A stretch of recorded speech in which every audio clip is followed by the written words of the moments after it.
எல்லாருக்கும் வணக்கம். இன்னைக்கு சூப்பரான ஒரு மாவத்தல் ரெசிபி தான் நம்ம பார்க்க போகிறோம்.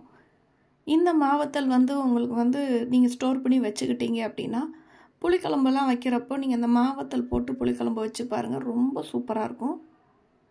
அதுக்கு நான் இந்த மாதிரி 3 மாங்காய் எடுத்துருக்கிறேன். நல்ல உருட்டை மாங்காவாக எடுத்துக்கிறேன்.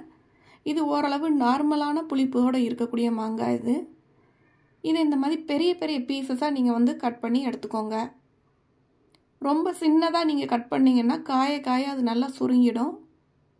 அதனால் இந்த மாதிரியான சைஸில் நீங்கள் கட் பண்ணி தனியாக எடுத்து வச்சுக்கோங்க.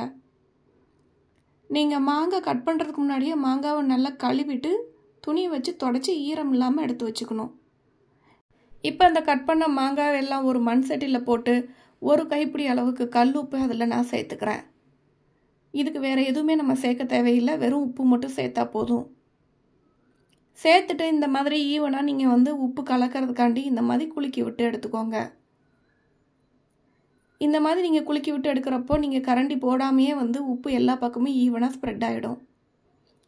இதுக்கப்புறமா இது அப்படியே இன்றைக்கி நைட்டு ஃபுல்லாக, அதாவது ஒரு நாள் ஃபுல்லாக நீங்கள் என்ன பண்ணணுன்னா அப்படியே வீட்டுக்குள்ளேயே வச்சு ஓவர் நைட் சோக் பண்ணி விட்டுருங்க. மீன்ஸ் நீங்கள் வெளியில் எதுவும் வைக்க வேண்டாம், மூடி எதுவும் வைக்க தேவையில்லை. இந்த மாதிரி ஒரு நெட்டு இருந்துச்சு அப்படின்னா இந்த மாதிரி ஜல்லடை போட்டு மூடி வச்சுக்கலாம். அப்படி இல்லைன்னா ஒரு வெள்ளை கலர் துணி எடுத்து நீங்கள் வண்டு கட்டுவாங்க இல்லையா, அந்த மாதிரி அந்த மவுத்தை மட்டும் நீங்கள் கட்டி வச்சுக்கலாம். ஒரு நாள் ஃபுல்லாக இந்த மாதிரி உப்பில் அந்த மாங்காய் ஊறுனதுக்கப்புறமா அதுவே தானாக தண்ணி விட்டுக்கும். பாருங்கள் எவ்வளோ தண்ணி அது விட்டுருக்குன்னு பாருங்கள். நாம் சேர்த்த அந்த கல்லுப்பு நல்லா அந்த மாங்காயில் இறங்கி அந்த தண்ணி நல்லா மாங்காயிலேருந்து கசிஞ்சு வந்திருக்குது. இப்போ அந்த மாங்காயெல்லாம் நம்ம சோக் பண்ணி வச்சுருக்கோம் இல்லையா, அதை இந்த தண்ணி இல்லாமல் வெறும் மாங்காய் துண்டுகள் மட்டும் எடுத்து ஒரு தட்டில் போட்டு நீங்கள் காய வைக்கிறதுக்காண்டி எடுத்து வச்சுக்கலாம். இனி இதை நல்ல வெயிலில் தான் காய வச்சு எடுக்க போகிறோம். ஒரு நாள் ஃபுல்லாக நீங்கள் காலையில் வைக்கிற வெயிலில் சாயங்காலம் வரைக்கும் நல்லா விட்டிங்கன்னா ஓரளவு நல்லா உணர்ந்துடும். இந்த அளவுக்கு இன்றைக்கி ஈவினிங் பாருங்கள், இந்த அளவுக்கு உணர்ந்து போயிருக்குது.